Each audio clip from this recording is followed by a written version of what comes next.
Hello all, welcome back to our channel. ఎలా ఉన్నారు అందరూ? నేనైతే చాలా బాగున్నాను. మీరు కూడా బాగున్నారని ఆశిస్తున్నాను. ఈరోజు నేను మీతో షేర్ చేసుకోబోయే రెసిపీ మా రాయలసీమ ఫేమస్ అయిన రోటి పచ్చడి, అదేనండి శనగ్గింజల పచ్చడి.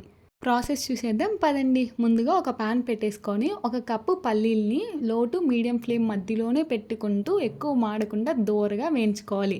ఈ వేయించుకోవడంలోనే ఉంటుంది మన టేస్ట్ అంతా. అందుకే లో ఫ్లేమ్లో పెట్టేసుకొని ఈ విధంగా అన్నిటిని దోరగా వేయించేసుకొని పక్కన పెట్టేసుకోవాలి. ఇప్పుడు అదే ప్యాన్లో ఒక 10 నుంచి 15 వరకు పచ్చిమిర్చి తీసుకొని కొద్దిగా వాటర్ వేసుకొని 2 మీడియం సైజు టమాటాలు సన్నగా కట్ చేసుకొని వేసుకోవాలి. అలాగే ఒక ఎర్రగడ్డను కూడా సన్నగా కట్ చేసుకొని వేసుకోవాలి. ఈ లోపల మనం ఒక చిన్న లెమన్ సైజ్ అంతా చింతపండు నానబెట్టేసుకోవాలి. ఇప్పుడు వీటిని బాగా కదుపుకుంటూ ఉడికిచ్చేసుకోవాలి. ఈ మిశ్రమం అంతా ఉడికిన తర్వాత మనం నానబెట్టుకున్న చింతపండును కూడా వేసుకొని ఆ చింతపండు ఫ్లేవర్ మొత్తం కలిసేలాగా బాగా గెరిటితో బాగా మిక్స్ చేసుకోండి.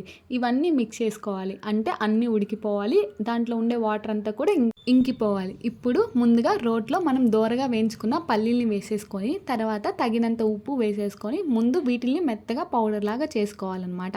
ఇవి మెత్తగా మెదిగిన తర్వాత మనం ఉడికించుకున్నాం కదా, ఆ ఉడికించిన వాటిలో పచ్చిమిర్చిని వేసేసుకొని వాటిని కూడా ఫస్ట్ మెత్తగా మెదగనిచ్చుకోవాలి.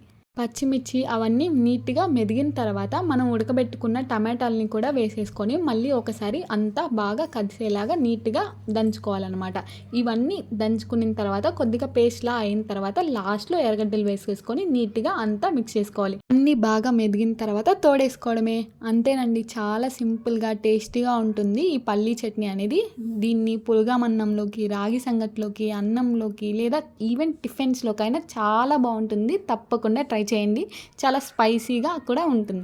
చాలా సింపుల్గా క్విక్గా అయిపోయే రెసిపీ ఇది. దీనికైతే పోపు కూడా అక్కర్లేదు, అంత టేస్టీగా ఉంటుంది. నా ఫేవరెట్ కాంబినేషన్ అయితే వేడి వేడి అన్నం, కొద్దిగా నెయ్యి, అలాగే ఈ పల్లీ చట్నీ, ఈ మూడింటిని మిక్స్ చేసుకొని తింటుంటే ఆహా చాలా టేస్టీగా ఉంటుంది.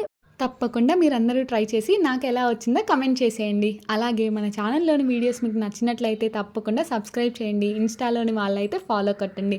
మరిన్ని వీడియోస్ కోసం తప్పకుండా సబ్స్క్రైబ్ చేయాలని కోరుకుంటున్నాం. అలాగే మీకు ఇంకా ఎలాంటి వీడియోస్ కావాలో కూడా కింద కామెంట్ సెక్షన్లో తెలపగలరు. వాటిలన్నింటినీ కూడా మేము చేసి లాంగ్ వీడియోస్ ద్వారా అయినా షార్ట్ వీడియోస్ ద్వారా అయినా మీ అందరికీ పోస్ట్ చేస్తాం. థ్యాంక్ యూ అండి. అలాగే మమ్మల్ని సపోర్ట్ చేస్తూ ఉండండి, సబ్స్క్రైబ్ చేయండి. Thank you.